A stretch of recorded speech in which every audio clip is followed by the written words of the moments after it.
Imagine a town so rich it fueled empires, then collapsed into dust. A place where whispers of miners echo through empty streets, and ghosts of the past refuse to be forgotten. This is Jerome, Arizona, a town built on fortune, lost to greed, and resurrected by those who refuse to let it die. But beneath its charming art galleries and historic facades, something eerie lingers. A mystery carved into the very bedrock of its existence. And if you listen closely, you just might hear the past calling back. It all began in the late 1800s, when three ambitious prospectors stumbled upon a mountain teeming with copper. A discovery that would soon turn this remote desert landscape into one of the richest mining towns in the world. The United Verde Copper Company, backed by industrialist William A. Clark, saw its mines churn out millions of dollars worth of ore. Railways were laid, machinery thundered, and the earth beneath Jerome trembled under the weight of its own riches. By the 1920s, more than 10,000 people called this rugged mountainside home. Gamblers, outlaws, miners, and millionaires alike. Money poured into Jerome like an unstoppable flood.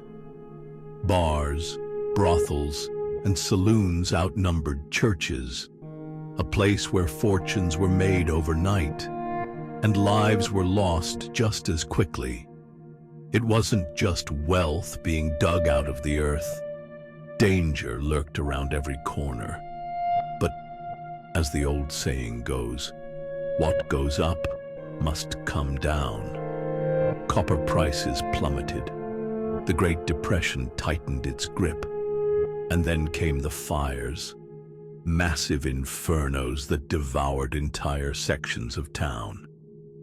But Jerome, ever defiant, rebuilt each time, until the earth itself turned against it. The ground trembled, the buildings groaned.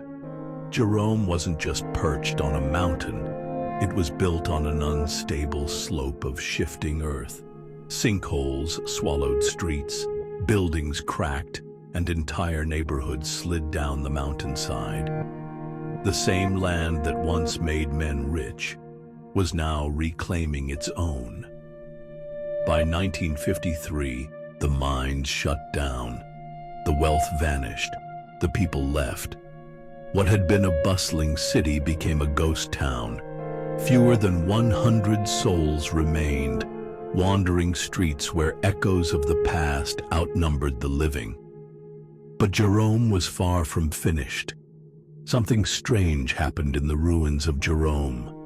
Instead of crumbling into obscurity, it became a beacon for the lost, the dreamers, the artists who saw beauty in decay. By the 1960s and 70s, Jerome became a haven for free spirits, hippies, painters, and musicians drawn to its eerie charm. They painted over the past, turned abandoned buildings into studios, and breathed life into a town long thought dead. Tourists trickled in, then flooded. Today, Jerome thrives, not as a mining town, but as a living relic of history, a place frozen between past and present. But there's something else that keeps people coming back, something unseen. Not all of Jerome's residents have moved on. In the depths of the old mines, shadows still move. Inside the Grand Hotel, once the town's hospital, staff report flickering lights, whispers in the night, and apparitions of former patients who never checked out. Walk through the abandoned schoolhouse, and you might feel the icy breath of the past on your neck. They say spirits of miners still roam these streets, forever searching for something they lost. Maybe it's fortune, maybe it's revenge, or maybe Jerome is simply a place where history refuses to be forgotten.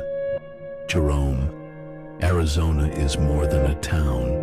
It's a time capsule, a place where the earth gave riches, then took them away, where fires burned everything down, only for new life to rise from the ashes, where the past still lingers just beneath the surface. So if you ever find yourself winding up that steep, twisting road to Cleopatra Hill, take a deep breath, look around, and listen. Because in Jerome, the past is never truly silent. Would you dare visit? Let me know in the comments. And if you want more stories like this, hit subscribe, because the past is filled with secrets just waiting to be uncovered.